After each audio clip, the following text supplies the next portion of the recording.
Bonjour à toutes et tous, bienvenue sur les bons plans de MJ. Et bien aujourd'hui on va parler plan, puisque je vais vous présenter mon travail personnel, 3-4 cartes que j'ai fait. Voilà, j'en dessine régulièrement depuis quelques années, mais en tout cas là sur cette vidéo je vous en présente 3. C'est des écorchés de bâtiments que les maîtres de jeu peuvent utiliser. On voit ça tout de suite ensemble. Donc je vous présente les cartes que je réalise, donc les cartes ou les écorchés, hein, donc c'est vraiment des documents illustrés entre la cartographie et le dessin, le plus détaillé possible. Enfin, en tout cas, j'essaye de les détailler le plus possible. Dans l'idée, quand je réalise ça, en fait, c'est vraiment... alors déjà, pour moi, c'est un peu un défi. J'ai commencé à faire ça il y a quelques années maintenant. C'était vraiment pour m'améliorer, on va dire, dans la réalisation de dessins de bâtiments, notamment l'étude de perspective avec 3 points de fuite, les diagonales, ainsi de suite. Ça m'intéressait vraiment beaucoup pour en apprendre un peu plus sur les notions de perspective et de représentation justement des bâtiments.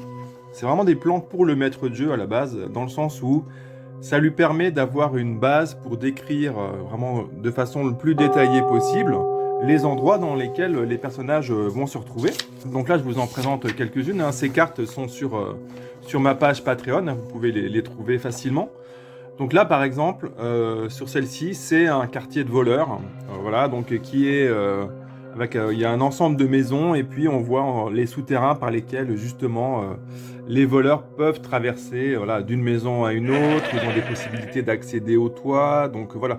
L'idée aussi, c'est d'y introduire des scènes clés, par exemple une poursuite dans ces maisons avec la garde et les voleurs qui doivent justement, avant de s'enfuir, récupérer quelque chose dans les caves, voilà, et doivent jouer un peu au chat et à la souris, réussir à s'en sortir. Il y a toujours des solutions pour grimper d'un endroit à un autre par une trappe, une échelle de corde ici, un petit tunnel là, par exemple, voilà, qui va peut-être pas déboucher sur quelque chose dans le dessin.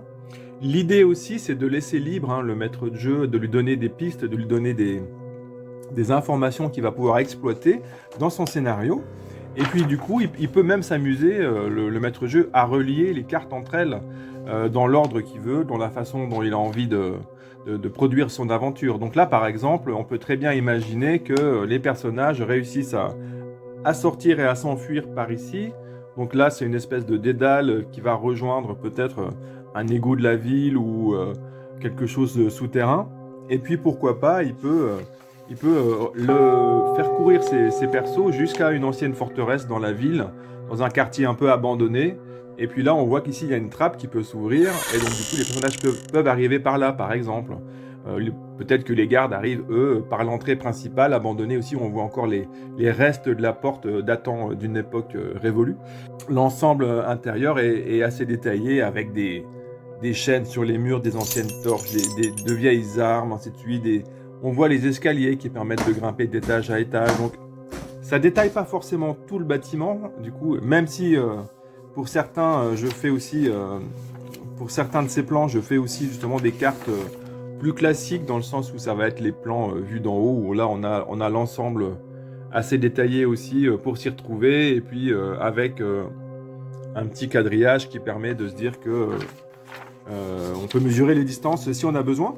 Et donc on retrouve un peu à chaque fois dans ces cartes, voilà ce que je propose là par exemple ici, c'est un poste de garde ou poste frontalier dans la montagne avec voilà, un passage obligé.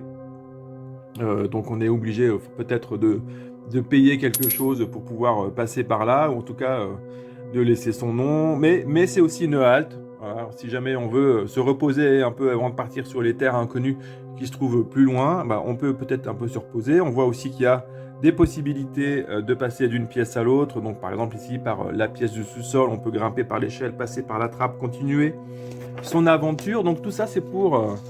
voilà, et c'est toujours assez détaillé, hein. On voit les tables, les escaliers qui mènent au grenier, des détails sur les poutres et les cheminées, encore un accès extérieur par là, des fenêtres, des possibilités de grimper entre les toits, et puis souvent des lieux aussi plus secrets, voilà, où on va pouvoir peut-être chercher quelque chose, retrouver un prisonnier, des choses dans le genre. Ces plans-là, alors déjà c'est un plaisir pour moi de les dessiner, c'est quelque chose que j'aime bien faire évidemment. Et puis après, quand je les dessine, évidemment, j'ai déjà des scénarios, entre guillemets, qui se profilent, des histoires qui me viennent en tête, et voilà, ça raconte déjà quelque chose. En tout cas, ce que j'essaye de faire, c'est raconter déjà quelque chose Donc là, par exemple, dans ce manoir un peu fortifié, c'est pareil, on a l'accès principal, une première entrée où on peut mettre les calèches, une sorte de hall d'entrée. Après, il y a la salle de combat, les escaliers qui vont mener à la grande pièce du haut, les chambres, le bureau privé, voilà, les tours qui vont amener jusque au laboratoire peut-être ou à l'observatoire. Là, on voit un détail dans les sous-sols, on voit qu'il y a des espèces de grandes poutres qui soutiennent justement toute l'architecture, et puis un accès qui se trouve ici. Donc, ça peut donner vraiment, je pense, des lieux clés qu'on a envie de mettre en scène. Ces cartes-là, elles sont présentées de façon très vierge comme ça, c'est-à-dire qu'il n'y a pas de texte autour. Sur mon Patreon, ce que je fais, c'est que généralement, elles ont un ombrage en plus pour permettre une meilleure lisibilité et puis pour donner encore un peu plus de volume. Ces cartes, pour moi, c'est vraiment des aides de jeu pour le maître de jeu. Et puis, il peut aussi, par exemple, à l'inverse, dire bah, voilà le lieu où vous êtes. Et il se passe quelque chose, il y a un événement particulier, où vous allez, qu'est-ce que vous faites, qu'est-ce que vous utilisez, voilà, qui se trouve à portée de main. Au moment où une action particulière se passe, une attaque imprévue, là par exemple sur ce bâtiment-là, le maître de jeu peut tout à fait inventer des choses, pourquoi pas une pièce cachée s'il avait envie de rajouter quelque chose qui n'est pas sur la carte, il peut aussi le faire. C'est vraiment l'idée de ces cartes que je dessine, de ces écorchés, comme on appelle ça en architecture, des écorchés, et qui vont donner pas mal de solutions, pas mal d'infos voilà, pour les scénarios et les scènes clés dans vos aventures. Merci d'avoir suivi cette vidéo des bons plans du MJ voilà, sur mes productions plus perso. N'hésitez pas à laisser un commentaire, à mettre un pouce, à vous abonner si vous ne l'êtes pas encore, si vous avez envie de suivre cette chaîne que je développe tranquillement. Il y aura d'autres présentations de projets perso sur des cartes. Et je présenterai prochainement des cartes que j'ai fait pour des éditeurs, que ce soit pour Cubicle 7 ou les Merry Mushman par exemple assez récemment. Je vous dis à très bientôt et encore merci beaucoup à tous.